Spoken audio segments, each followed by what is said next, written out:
నమస్కారం VR news కి స్వాగతం.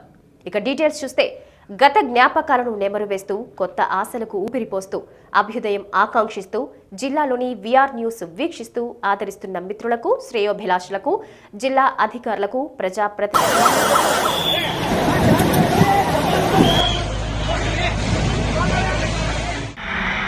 అహ్మదాబాద్ నుంచి లండన్ వెళ్తున్న ఎయిర్ ఇండియా విమానం ప్రమాదానికి గురైంది. అహ్మదాబాద్ విమానాశ్రయం నుంచి బయలుదేరిన కొద్దిసేపటికే మేఘని నగర్ అనే నివాస ప్రాంతంలో విమానం కూలిపోయిందని అధికారులు చెప్పారు. దీనిని ఎయిర్ ఇండియా కూడా ధృవీకరించింది. విమానంలో ప్రయాణికులు, సిబ్బందితో సహా మొత్తం 242 మంది ఉన్నారని తెలిపింది. కూలిపోయిన విమానం బోయింగ్ 787-8 డ్రీమ్ లైనర్. దాని రిజిస్ట్రేషన్ నంబర్ VT-ANB. ఈ బోయింగ్ 787 మోడల్ను 14 ఏళ్ల కిందట ప్రారంభించారు. విమానం టేకాఫ్ సమయంలో ఏం జరిగిందో తెలుసుకోవడానికి ఫ్లైట్ ట్రాకింగ్ డేటాను BBC వెరిఫై విభాగం చెక్ చేసింది. విమానం మధ్యాహ్నం 1:38 అహ్మదాబాద్ నుంచి బయలుదేరింది.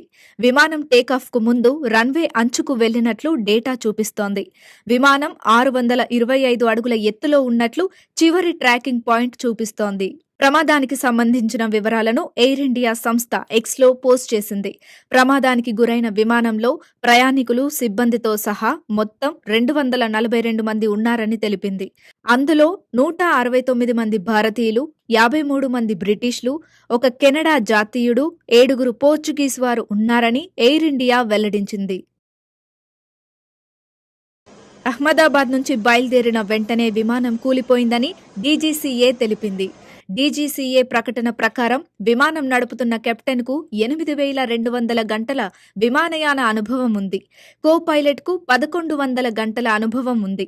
అహ్మదాబాద్లోని రన్వే 23 నుంచి విమానం బయలుదేరింది. టేకాఫ్ అయిన తర్వాత విమానం నుంచి ఎయిర్ ట్రాఫిక్ కంట్రోల్కు మేడే కాల్ అంటే అత్యవసర కాల్ వెళ్ళింది. కానీ ఆ తరువాత ఎలాంటి కాంటాక్ట్ లేదు. విమానాశ్రయం సరిహద్దు వెలుపల విమానం కూలిపోయింది. ఫ్లైట్ రాడార్ డేటా ప్రకారం మధ్యాహ్నం 1:30 విమానం స్పీడ్ 0 అని ఉంది. మధ్యాహ్నం 1:34 విమానం నేల మీదే ఉంది, కానీ నెమ్మదిగా కదులుతోంది. ఆ సమయంలో 10 knots వేగంతో కదిలింది. మధ్యాహ్నం 1:38 టేకాఫ్ అయింది. 174 knots వేగంతో 625 అడుగుల ఎత్తుకు చేరింది. ఆ తర్వాత విమానం నుంచి సిగ్నల్ రాలేదు. ఒక విమానం అత్యవసర పరిస్థితిని ఎదుర్కొన్నప్పుడు పైలట్ మేడే కాల్ పంపుతారు. ఇది అంతర్జాతీయంగా గుర్తింపు పొందిన డిస్ట్రెస్ సిగ్నల్ అంటే అత్యవసర సంకేతం. విమానం ఇబ్బందుల్లో ఉందని ఈ కాల్ సూచిస్తుంది. మేడే అనే పదం ఫ్రెంచ్ పదబంధం మైడర్ నుంచి ఉద్భవించింది. దీని అర్థం నాకు సహాయం చెయ్యండి అని. విమానం మాదిరే పడవలు కూడా అత్యవసర పరిస్థితుల్లో ఈ కాల్ను ఉపయోగిస్తాయి. మేడే పదాన్ని 1923 నుంచి ఆంగ్లంలోనూ వాడుతున్నారు. 1927లో అమెరికా అధికారికంగా రేడియో అత్యవసర పరిస్థితులకు దీనిని ఉపయోగించడం ప్రారంభించింది. కంట్రోల్ టవర్ దృష్టికి పరిస్థితిని తీసుకెళ్లడానికి లేదా పరిస్థితి తీవ్రతను నొక్కి చెప్పడానికి మేడే మేడే మేడే అని రిపీటెడ్గా చెబుతారు.